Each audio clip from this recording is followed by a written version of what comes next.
अस्सलाम वालेकुम जनाब। आज बात करते हैं यूरोप के मोस्ट पॉपुलस कंट्री की। जनाब मैं बात कर रहा हूँ जर्मनी की।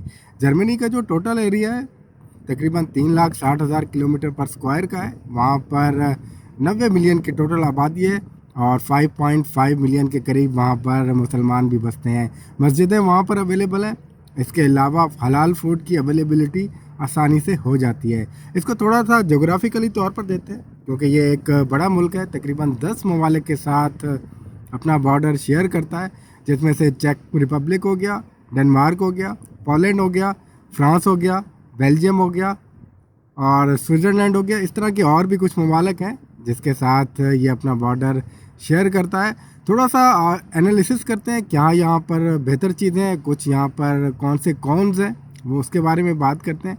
तो जो गुड न्यूज़ है पहले उसके बारे में आपको बता देता हूँ कि जर्मनी ने अब ट्रायल बेसिस पर अपने वर्किंग आवर्स को अगले 6 महीनों के लिए कम कर दिया है। यानी कि अगर वो 5 वर्किंग डेज़ के लिए काम करते थे, अब वो रिड्यूस होकर 4 के ऊपर ट्रायल बेसिस पे काम करेगा।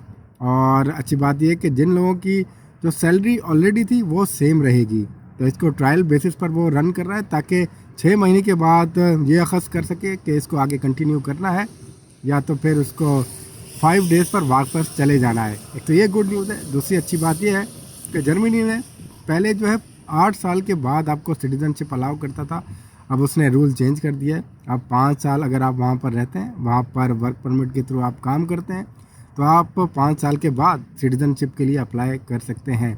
और इसके अलावा और बात अच्छी ये है कि वहाँ पर अपॉर्चुनिटी कार्ड वो लॉन्च कर दिया गया है। यानी कि अगर आप 1 साल के लिए वहाँ पर जाते हैं और आप वहाँ पर जो शॉर्ट टर्म की जॉब्स हैं वो भी आप कर सकते हैं। अगर आपको अगर लॉन्ग टर्म की जॉब्स अगर नहीं मिलती हैं तो 1 साल के लिए आप वहाँ जाएं, तो उस कार्ड को जो यूज़ करते हैं ये लोग उसको कहते हैं अपॉर्चुनिटी कार्ड। तो इसके लिए एक अलग से हम वीडियो बना देंगे। इसका थोड़ा सा लेंथ है, इसकी जो डिस्क्रिप्शन है वो बहुत ज़्यादा है।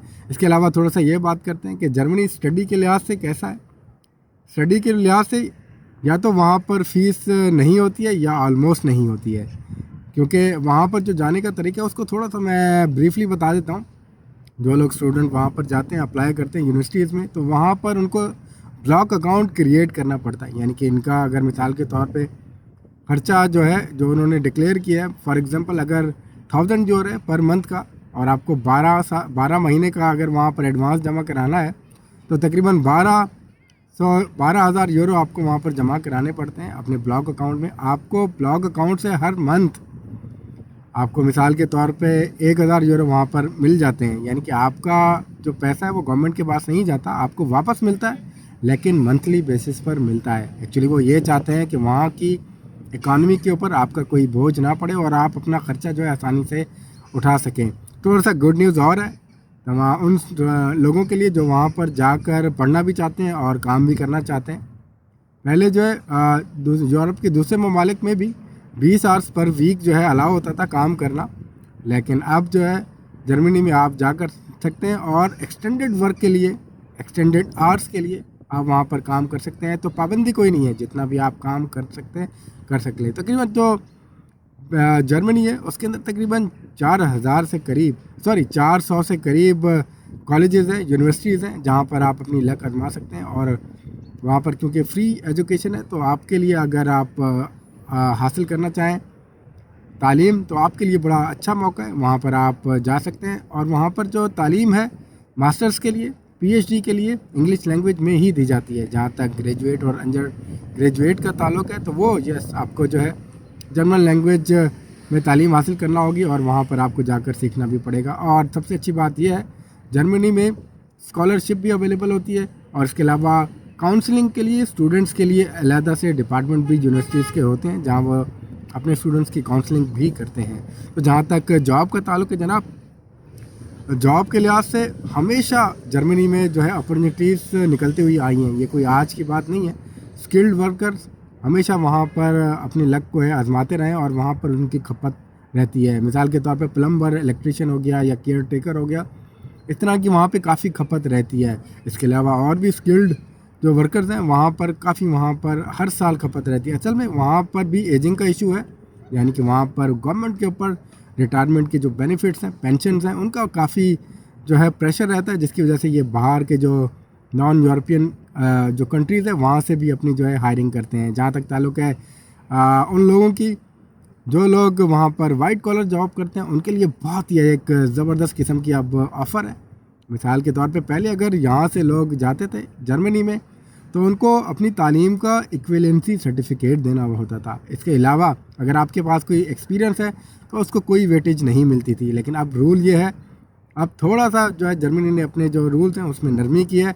अगर आपके पास अब 3 साल का एक्सपीरियंस है और आपकी जो है क्वालिफ़िकेशन है, तो आपकी जो क्वालिफ़िकेशन है उसको वो जो इक्विवेलेंसी है उसकी तरफ नहीं ले के जाते और आपके जो एक्सपीरियंस है उसको भी वेटेज मिलता है।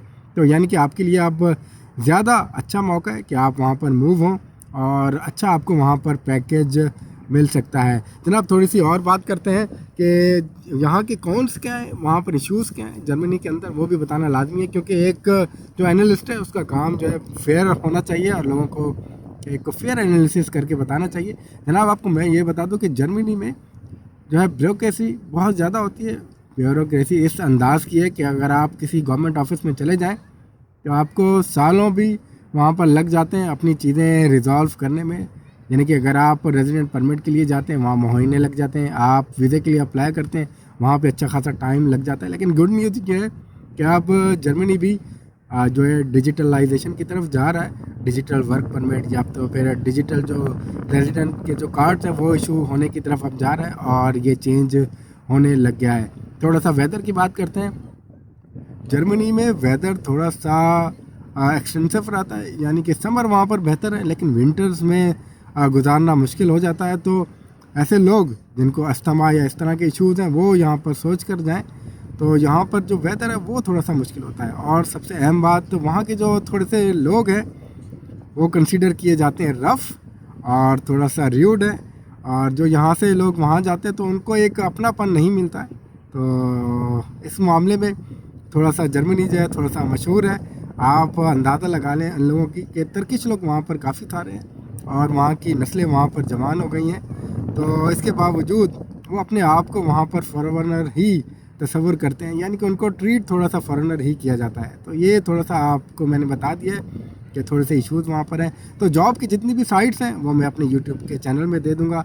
जो एजुकेशन के इंस्टीट्यूट्स हैं तकरीबन 400 से ज़्यादा वहाँ पर यूनिवर्सिटीज़ और कॉलेजेस हैं।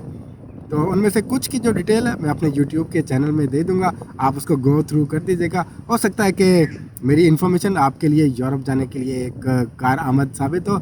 और हमेशा की तरह मेरे जो वीडियो थे उसका आप फीडबैक ज़रूर दिया करें ताकि मुझे पता चलता रहे कि इन्फॉर्मेटिव होती हैं या नहीं होती हैं, या फिर अगर इसमें मैं कुछ बेहतरी ला सकूँ तो किस तरह की बेहतरी ला के आपको दे सकता हूँ।